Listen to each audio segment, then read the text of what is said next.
Part 2. Pár věcí, které jsou nový v Robloxu, v Brookhavenu. Tohle tu teda jaký je tam vlastně zubař, že je to nový. A taky naproti přistavili pro zvířata veterinární hospital, nebo prostě pro zvířata, a je tu i někde místnost se zvířaty, což je naproti. Tak. Tam jsou ohrádky se zvířaty. Další je tady burgerárna nebo KFC. A toto, já mám hvězdičku zaplacenou. A můžu si na to sednout. A tady mám skate. Další věc, jak naproti, kde je dole obchod nový.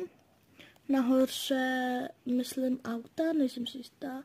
A úplně v horním nevím.